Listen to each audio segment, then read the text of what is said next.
All right, let's dive into this explainer of what was, quite frankly, a completely wild World Cup opener. We're breaking down the unbelievable matchup between South Korea and the Czech Republic over at Estadio Guadalajara. If you love football that literally keeps you on the edge of your seat, well, this match had the whole shebang. We're talking early domination, massive momentum swings, near heartbreak, and just absolute redemption at the end. But to really grasp the weight of this game for South Korea, we actually have to rewind a bit before the opening whistle even blew. And that brings us to the number 4. Now, this isn't just some random stat. This was a massive looming historical hurdle. For 4 straight editions of the World Cup, South Korea had failed to start their campaign with a win. Just think about the psychological toll of that. You come into the biggest tournament on the planet, cycle after cycle, and you just can't get off on the right foot. It creates this crazy pressure cooker for the players and the manager.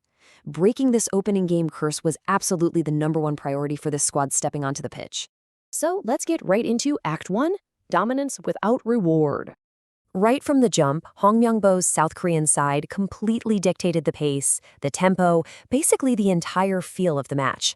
They really didn't look burdened by that history at all. The mismatch was glaring right out of the gate. South Korea racked up 8 efforts in the first half alone. Their captain, former Tottenham forward Son Heung-min, was totally running the show, taking 5 of those shots himself. Meanwhile, the Czech Republic, 0 shots on target, literally nothing. But here's the crazy part. Despite this overwhelming dominance, the scoreline just wouldn't budge. The Czech keeper, Matej Kovar, was playing like an absolute brick wall, and he crucially blocked Son's biggest chance of the half. South Korea was doing literally everything right, except, actually putting the ball in the back of the net. Which brings us right to Act 2, the shock setback. You know that old saying in football, right? If you don't take your chances when you're on top, the game has a really funny way of punishing you. And man, completely against the run of play, it happened in the blink of an eye. In the 59th minute, a long throw-in from Vladimir Kufal gets launched deep into the box. Czech captain Ladislav Krejci rises up over the defense and just heads it home. Boom.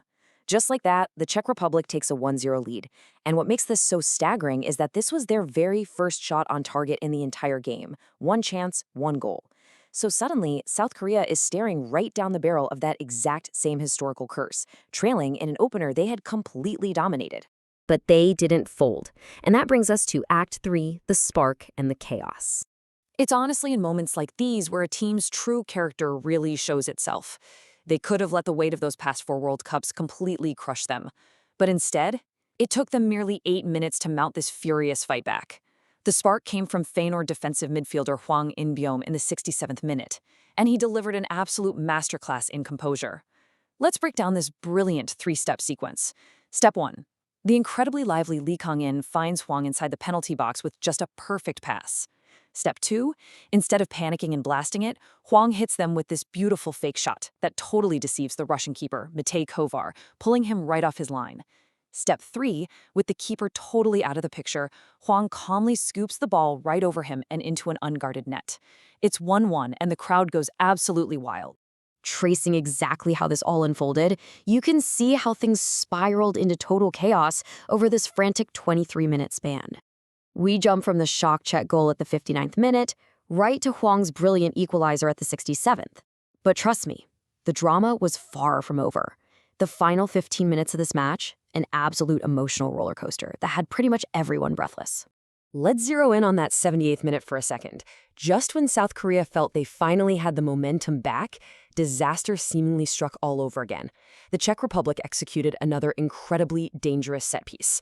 A free kick from the left side was nodded home by Tomáš Souček. For a brief, truly agonizing moment, South Korea thought they'd thrown it away again, falling behind 2-1. But then, a massive reprieve. The flag goes up. The goal is ruled out for offside. You could practically feel the collective sigh of relief from the South Korean players and fans. They had survived. They absolutely knew they had a second life. Act 4, completing the turnaround. Right in the massive emotional swing of that disallowed goal, South Korea struck the ultimate knockout blow, literally 2 minutes after they almost lost the game. And the real difference maker here, the manager's substitutions. In the 80th minute, the turnaround is officially complete. Hwang Hee-chan, who obviously scored the first goal, turns into the provider. He whips across into the box, and right there is Besiktas forward and substitute Oh Hae-young, perfectly positioned to tap it home.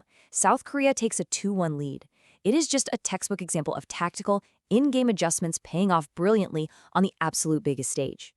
Now, we all know taking the lead and actually keeping the lead are two very different things. To seal this historic victory, South Korea had to lean heavily on the heroics of their goalkeeper, Kim Sing-gyu. In the dying moments of the game, with the Czechs just throwing the kitchen sink forward, Kim stood so incredibly tall. He pulled off a brilliant, low stop to deny Adam Hlazek a really close-range effort in the 82nd minute. And then, he did it again, producing a super crucial save against Michel Sadilek deep into stoppage time. Honestly, those saves were every bit as important as the goals scored on the other end. Which leaves us with this final burning thought.